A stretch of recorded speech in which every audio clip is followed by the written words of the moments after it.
Okay, so we're going to complete our last part of our summative review. There's one part we did in class, but this is the last piece. Y'all, please make sure you are practicing this. Okay, it says if line segment AB is parallel to line segment CD and line segment EF is a transversal, write the angle measurement for the angles and name the angles. All right, so I'm going to go just right on my picture. I know this is 75.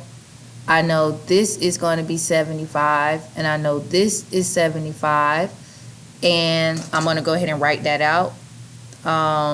Measure of angle 3 is congruent to the measure of angle 5 by alternate interior angles, and then I went measure of angle 5 is congruent to the measure of angle 7 by vertical angles, and 75 is equal to measure of angle 3 because they're also vertical angles. Now, there are a couple of more things I can say in this case. Measure of angle 1 plus the measure of angle 5 should be linear pairs, so they should equal 180. So we're going to say LP. I already know the measure of 5 is 75, so I get, all I have to do here, I'm not going to show you the long way with the math. I'm going to just show you the logic. So here, all I have to do is subtract 180. So I'm going to graph the calculator, and I'm going to say 180. Good morning, Pop. All right, so here, I just say 180. 180 minus 75, and that'll give me what I need here, which is 105.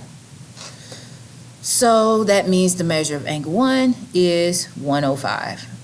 All right, we're in the game now. So if this is 105, then 4 is 105, and then 2 is 105, and 6 is 105. And there are all kind of names. I'm just going to go with the measure of angle 1 is congruent to the measure of angle 6 by vertical angle.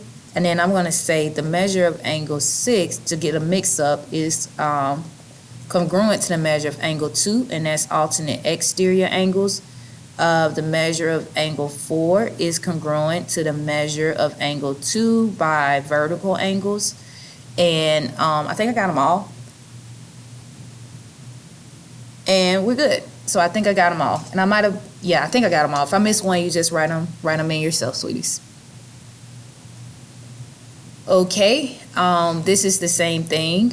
I am going to start right here. 35 and 7 are going to be 35. And this one I'm going to try to name corresponding angles instead, because I didn't do it on the last one. This is 35, so this is 35. So I'm going to say the measure of angle 5 is congruent to the measure of angle 3, and that's going to be your corresponding angles. And I'm going to go ahead and say the measure of angle 5 is congruent to the measure of angle 7 by vertical angles. And to get the measure of angle 4, I'm going to say 4 and 3 are linear pairs. So the measure of angle 4 plus the measure of angle 3 are what is going to be equal to 180, and they are linear pairs.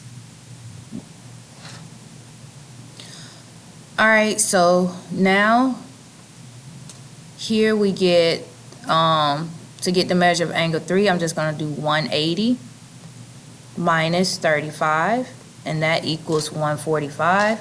So that means the measure of angle 4 is 145. This is 145, 145, and 145.